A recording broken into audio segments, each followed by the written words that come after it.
दोस्तों, यदि आपका उम्र भी 18 साल हो चुका है और आप चाहते हैं नए वोटर आईडी कार्ड ऑनलाइन माध्यम से बनाना, तो इस वीडियो को आप अंत तक जरूर देखिएगा, क्योंकि इस वीडियो में हम आपको पूरी स्टेप बाय स्टेप प्रोसेस बताएंगे कि नए वोटर आईडी कार्ड आप घर बैठे कैसे ऑनलाइन अप्लाई कर सकते हैं। साथ ही साथ इस वोटर आईडी कार्ड को आप ऑनलाइन ही कैसे डाउनलोड कर सकते हैं, जिसकी भी स्टेप बाय स्टेप प्रोसेस बताएंगे। कई बार आप में से काफ़ी सारे लोगों का ये भी कमेंट आता है कि हमारा वोटर आईडी कार्ड रिजेक्ट कर दिए जाते हैं। रिजेक्ट होने का क्या कारण है, कहाँ आप मिस्टेक करते हैं तो आपकी फॉर्म को रिजेक्ट कर दिए जाते हैं, उसकी भी पूरी गाइडलाइन आपको बताएंगे, जिससे आपको नए वोटर आईडी कार्ड बनाने में किसी भी प्रकार की समस्या या किसी भी प्रकार की मिस्टेक नहीं होगी।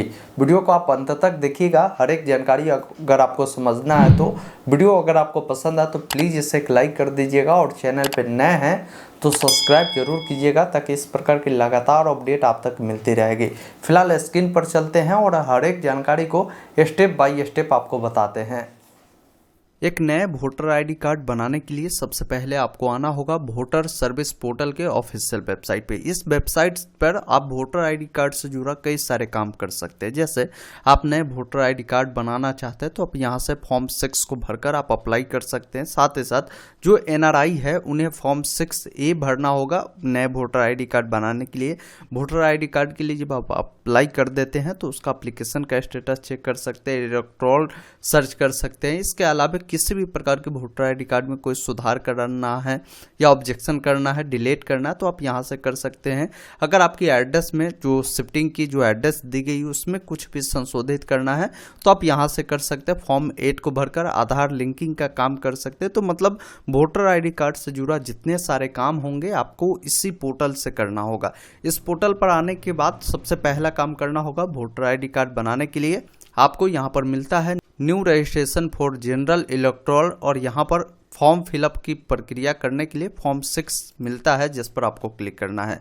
क्लिक करने के बाद सबसे पहले आपको यहाँ पर रजिस्ट्रेशन करना होता है। तो ऊपर में एक ऑप्शन मिलता है, जिनके पास कोई अकाउंट नहीं है तो आप यहाँ से साइन इन कर सकते हैं। अगर मान लीजिए आपने पूर्व में ही इस पोर्टल का उपयोग कर कभी भी वोटर आईडी कार्ड बनाया है या सुधार का काम किया है तो आपके पास ऑलरेडी आईडी होगा ही, चाहिए वो आपका मोबाइल नंबर हो, ईमेल आईडी हो, जो पासवर्ड हो उससे आप डालकर आप यहाँ से OTP अनवाकर लॉग इन कर सकते हैं। अगर आप पहली बार पोर्टल पर आए हैं तो साइन इन वाले विकल्प पर क्लिक करेंगे। आप यहाँ पर आपको अपना मोबाइल नंबर, ईमेल आईडी है तो दीजिए, अन्यथा इसे छोड़ सकते हैं, ऑप्शनल में है।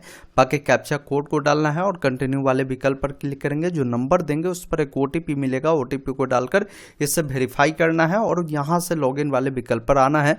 वही नंबर को डालना है, साथ ही साथ जो पासवर्ड आपने बनाया है उससे डालना है, कैप्चा कोड को डालना है, रिक्वेस्ट OTP वाले विकल्प पर क्लिक करना है। OTP को डालने के बाद वेरीफाई लॉगिन वाले विकल्प पर जब क्लिक करेंगे तो इस प्रकार आपका जो डैशबोर्ड है खुलकर आएगा। और लॉगिन जब होंगे तो यहाँ पर आपका नाम देखने को मिलेगा और यहाँ पर लॉग आउट का ऑप्शन मिलेगा। तो इसका मतलब आप पोर्टल पर लॉगिन हो चुके हैं।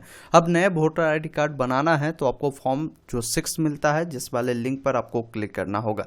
जैसे ही आप यहाँ पर क्लिक करेंगे तो फॉर्म टोटल आपका इतने सारे स्टेप में भरे जाएंगे, ABCD कर L तक आपका जो स्टेप है उसमें आपको भरना होगा। तो आइए पूरी जानकारी को स्टेप बाय स्टेप बताते हैं, जिससे आपको कहीं भी कोई परेशानी नहीं होगी। सबसे पहले यहाँ से आप चाहे तो इसका गाइडलाइन देख सकते हैं, और दूसरा काम आप ये भी कर सकते हैं कि इस फॉर्म को आप चाहे तो हिंदी में भी भर सकते हैं। सारी डिटेल आपसे हिंदी में पूछी जाएगी।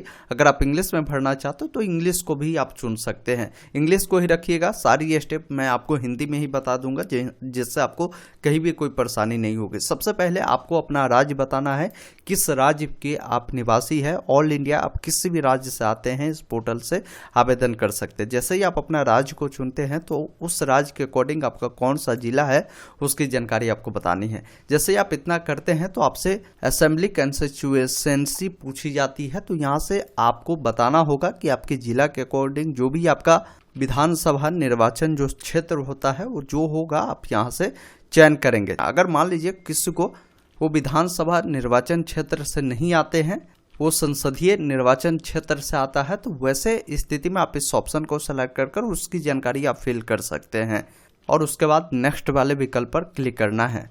अब यहाँ पर आप सेकेंड स्टेप में आ जाएंगे। जो स्टेप आपका पूरा होगा इस प्रकार ग्रीन टिक लग जाएगा। इसमें सबसे पहले आपका जो फर्स्ट नेम और मिडिल नेम है इसी बॉक्स में डालना है। जैसे मान लीजिए किसी का नाम राम कुमार शर्मा है तो राम और कुमार इसी वाले बॉक्स में लिखना है, और शर्मा जो है आप इस लास्ट बॉक्स में सरनेम में लिखेंगे। किसी का नाम सिर्फ राम कुमार है तो आप सिर्फ यहाँ पर राम लिखे, और सरनेम में आपको क्या करना है, यहाँ पर कुमार आपको लिखना है। और जैसे ही स्पेस आप डालेंगे तो नीचे में आपका हिंदी में नाम आ जाएगा। देखिए कई बार हिंदी में नाम आने में त्रुटि हो जाती है तो उसे आप संशोधित यहाँ से कीबोर्ड के माध्यम से कर सकते हैं, गूगल ट्रांसलेटर के माध्यम से कर सकते हैं। जो भी माध्यम आपको सही लगे उस माध्यम से आप अपना नाम को संशोधित कर सकते हैं। बाकी यहाँ पर आपको एक फ़ोटो अपलोड करना है। ध्यान रखेंगे जो फोटो अभी आप अपलोड करेंगे वही फ़ोटो आपके वोटर आईडी कार्ड पर आने वाले हैं। इन बातों को ध्यान रखिएगा। जेपीजी फॉर्मेट में होगा, 2 MB से ज़्यादा अधिक नहीं होनी चाहिए। यहाँ से फ़ोटो को अपलोड करेंगे, फिर आपको नेक्स्ट वाले विकल्प पर क्लिक करना है। अब यहाँ पर आपसे रिलेटिव का नाम पूछा जाता है। रिलेटिव के नाम के रूप में जैसा वोटर आईडी कार्ड पर आप चाहते हैं अपने पिताजी का नाम डलवाना तो आप यहाँ पर फादर को चुन सकते हैं। अगर आप चाहते हैं माता जी का नाम देना, या कोई विवाहित महिला है वो अपने हस्बैंड का नाम देना चाहते हैं, या कोई विवाहित पुरुष है वो चाहते हैं अपने वाइफ का नाम देना, तो आप इतने सारे ऑप्शन दिए गए हैं। या आप लीगल गार्जियन के रूप में जिनका भी नाम आप देना चाहते हैं वो दे सकते हैं। तो आप अपने अकॉर्डिंग यहाँ से डिटेल को चुने। जैसे फादर को अगर आपने चुना है या इनमें से कोई भी ऑप्शन को चुना है तो उनका जो भी नाम होगा उनका फर्स्ट नेम और लास्ट नेम सरनेम वाले बॉक्स में आपको यहाँ पर लिखना है, और हिंदी में नाम आएगा उसको आपको मिलान कर लेना है। फिर आपको नेक्स्ट वाले विकल्प पर क्लिक करना है। अब अगला डिटेल आपसे पूछी जाती है कॉन्टैक्ट डिटेल। कॉन्टैक्ट डिटेल में आपको 2 ऑप्शन दिए गए हैं, पहला है सेल्फ और दूसरा है रिलेटिव का। जैसे अगर मान लीजिए आपके पास आपका खुद का मोबाइल है तो आप यहाँ पर सेल्फ को चुनें और अपना मोबाइल नंबर डालें, सेंड OTP पे क्लिक करें, OTP आएगा, डालकर इसे वेरीफाई करें। अगर आप मोबाइल नहीं रखते हैं, आपके जो अभिभावक है गार्जियन है उनका नंबर आप दे रहे हैं तो यहाँ पर इस ऑप्शन को चुनें, उनका मोबाइल नंबर डालें, सेंड OTP पे क्लिक करें, उनके नंबर पर एक OTP जाएगा, OTP को डालकर इससे आप वेरीफाई कर देंगे। इससे अकॉर्डिंग ईमेल आईडी की भी जानकारी पूछी गई है। आपका है तो सेल्फ को डालकर ईमेल आईडी को डाल सकते हैं और यहाँ से नेक्स्ट करेंगे। अगर मान लीजिए आपके अभिभावक का है तो यहाँ से पेरेंट का भी ईमेल आईडी आप देकर आगे बढ़ सकते हैं। नेक्स्ट वाले विकल्प पर क्लिक करना है। ईमेल आईडी नहीं भी देंगे फिर भी चलेगा, उससे आप छोड़ भी सकते हैं। बाकी यहाँ पर देखिए आधार की डिटेल पूछी गई है। आपके पास आधार नंबर होगा ही, आप आधार नंबर को चुनेंगे और यहाँ पर आधार नंबर डालेंगे, फिर नेक्स्ट वाले विकल्प पर क्लिक करना है। अगली स्टेप में आपसे जेंडर पूछी गई है तो आप अपना जेंडर बताएंगे, पुरुष है तो मेल और महिला है तो फीमेल को आप यहाँ पर चुनेंगे और नेक्स्ट वाले विकल्प पर क्लिक करना है। अगले स्टेप में आपसे डेट ऑफ बर्थ पूछी गई है तो डेट ऑफ बर्थ जिस भी अकॉर्डिंग, जैसे अपने आधार नंबर को डाला है तो आधार पे जिस अकॉर्डिंग है उस अकॉर्डिंग जानकारी को फिल करें, या आपके पास अगर मान लीजिए बर्थ प्रूफ है जो भी आप अपलोड करेंगे तो उसी अकॉर्डिंग ही डेट ऑफ बर्थ डालें, क्योंकि कई बार आप देखते होंगे बहुत सारे लोगों का रिजेक्ट होता है। रीज़न यही है कि अगर आप जो डिटेल डाल रहे हैं उस डिटेल के अकॉर्डिंग अगर आप सपोर्टिंग डॉक्यूमेंट आप नहीं प्रस्तुत करेंगे तो आपकी जो डॉक्यूमेंट है वो सही नहीं मिलेगा, तो फिर आपका रिजेक्ट कर दिया जाएगा। अब जैसे हमने बर्थ जो लिखा है डेट ऑफ बर्थ उसके लिए बोल रहा है कि आप इसके लिए कोई एक डॉक्यूमेंट दीजिए। डॉक्यूमेंट में कई सारे ऑप्शन हैं, आपके पास बर्थ सर्टिफिकेट होगा, आधार कार्ड होगा, पैन कार्ड, ड्राइविंग लाइसेंस। ये जो डेट ऑफ बर्थ है किस पर आपकी सही है जो भी होगा आप उससे चुनेंगे तो उस डॉक्यूमेंट को आपको अपलोड करना है, जो कि PDF फॉर्मेट JPG फॉर्मेट में है। 2 MB तक होना चाहिए। इसे अपलोड करने के बाद आप यहाँ से नेक्स्ट वाले विकल्प पर क्लिक करेंगे। अब यहाँ पर आपसे प्रेजेंट एड्रेस पूछी जा रही है जिसमें आपकी पूरी डिटेल होना जरूरी है, जिसमें आपको सबसे पहले आपको अपना हाउस नंबर या बिल्डिंग नंबर या जो भी अपॉइंटमेंट नंबर है जो आप पर लागू होता है वो आप यहाँ पर बताएंगे। जो भी आपका लोकेलिटी होगा, मोहल्ला होगा, रोड होगा या जो भी आपकी गली होगा उसकी जानकारी आपको देना है, अपना विलेज बताना है और जो डिटेल आप फिल करेंगे उसकी जो डिटेल है नीचे में आपको देखने को मिलेगा, उससे आपको मिलान कर लेना है। बाकी अगर कोई गलती है तो आप सुधार करेंगे। पोस्ट ऑफिस आपका जो भी होगा जैसे ही आप लिखेंगे तो नीचे में हिंदी आ जाएगा, पिन कोड डालेंगे और तहसील बताना है, मतलब कि आपकी जो भी ब्लॉक होगी वो उसकी जानकारी देनी है। नीचे जब आप आएंगे आपसे डिस्ट्रिक्ट पूछी जा रही है तो डिस्ट्रिक्ट को बताएंगे, स्टेट आपको देखने को मिलेगा। अब यहाँ पर आपको डॉक्यूमेंट बताना है कि आप जो निवास प्रमाण पत्र के रूप में आप कौन से डॉक्यूमेंट देंगे। जैसे जो आपके डिटेल आधार कार्ड पर है, अगर सेम डिटेल आप यहाँ पर वोटर आईडी कार्ड पर भी रखना चाहते हैं और फिल कर रहे हैं तो यहाँ पर आप आधार कार्ड को भी चुन सकते हैं। और आधार कार्ड को यहाँ पर अपलोड कर सकते हैं। या आपके पास अन्य कोई भी डॉक्यूमेंट है, जैसे वाटर बिल हो सकता है, इलेक्ट्रिसिटी बिल हो सकता है, गैस बिल हो सकता है, जो भी होगा आप अपने अकॉर्डिंग डॉक्यूमेंट को चुने और उस डॉक्यूमेंट को यहाँ से अपलोड करें और नेक्स्ट वाले विकल्प पर क्लिक करें। अब अगला जो डिटेल है 9 नंबर में पूछी गई, ये सब पर लागू नहीं होता है, ये उन पर लागू होगा जो किसी भी प्रकार के दिव्यांग होंगे और ऑप्शनल में है। अगर आप किसी भी प्रकार के दिव्यांग है तो आप जानकारी को फिल करें, उस सर्टिफिकेट को अपलोड करें, नहीं है तो इसे ऐसे ही छोड़ें और नेक्स्ट वाले विकल्प पर क्लिक करें, आपको अगले डिटेल में रिडायरेक्ट करेगा। अब यहाँ पर देखिए फैमिली मेंबर आपको यहाँ पर बोला गया है कि आप दे सकते हैं। ये ऑप्शन खासकर उनके लिए काफ़ी फायदेमंद होगा जो चाहते हैं अपने वोटर आईडी कार्ड को जल्दी बनवाना, या चाहते हैं आपके वोटर आईडी कार्ड बार बार रिजेक्ट होते हैं उससे जल्दी अप्रूव कराना। तो ऐसे में आपके फैमिली में इतने सारे नाम हैं, जैसे आपके पिताजी, माताजी या कोई पुरुष है उनकी वाइफ की है, वो पहले से बना हुआ है वोटर आईडी कार्ड, तो आप उनको यहाँ पर रिलेटिव के रूप में उनका नाम ऐड कर सकते हैं। जैसे फादर को हमने चुना तो फादर का नाम डालिए और उनका जो वोटर आईडी कार्ड नंबर है उससे आप यहाँ पर ज़रूर फिल कर दीजिए और तब आपको नेक्स्ट करना है। इससे क्या होगा कि आपके पिताजी के जो भी डिटेल आपने दिया या माता जी का दिया है उससे भी आपकी डिटेल वेरीफाई कर ली जाएगी और जल्द से जल्द आपकी वोटर आईडी कार्ड अप्रूव कर दी जाएगी। अब अगला जो डिटेल है डिक्लेरेशन है, जिसमें सबसे पहले आपको अपना विलेज का नाम, अपना स्टेट बताना है, फिर आपको अपना जिला बताना है। अब यहाँ पर आपको डेट और ईयर बताना है कि जो आपने डिटेल फिल किया है उस पैलेस पर आप कितने दिनों से रह रहे हैं।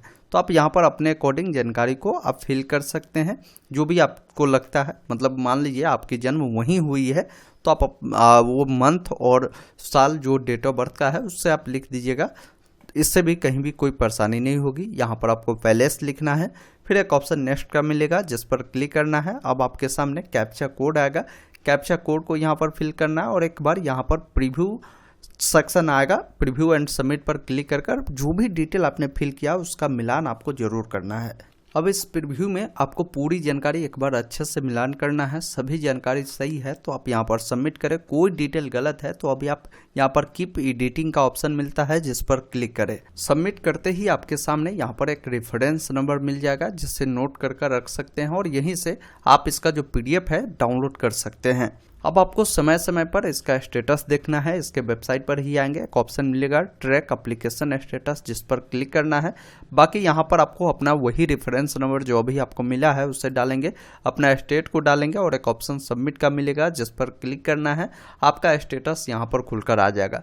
जब आपका स्टेटस अप्रूव्ड हो जाता है तो यहीं पर एक ऑप्शन मिलेगा ई-एपिक डाउनलोड जिस पर क्लिक करेंगे और आपको यहाँ पर जो रेफरेंस नंबर मिला है, 2 ऑप्शन है, आप रेफरेंस नंबर के थ्रू इसे डाउनलोड कर सकते हैं। रेफरेंस नंबर अपने स्टेट को डालकर यहाँ से सर्च करेंगे और अपने वोटर आईडी कार्ड का ई-एपिक जो है डाउनलोड कर सकते हैं।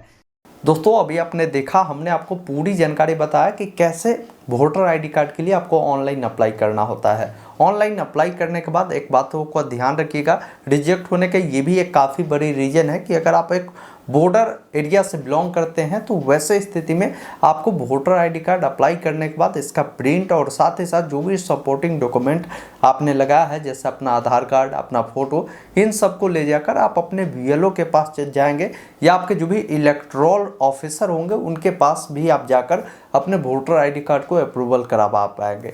ऐसे ये जो है खासकर आपको बता दें कि कहीं जमा करने की ज़रूरत नहीं होती है, लेकिन बॉर्डर एरिया के लोगों के लिए इसलिए ज़रूरी होती है क्योंकि बॉर्डर एरिया में काफ़ी ज़्यादा लोग जो है फर्जीवाड़ी करते हैं। क्या होता है कि उनका नाम नहीं होता है फिर भी वो अप्लाई कर देते हैं, जिन कारण से बॉर्डर एरिया के लोगों का जल्दी अप्रूवल नहीं होता है आप बिना सबमिट करवाए हुए।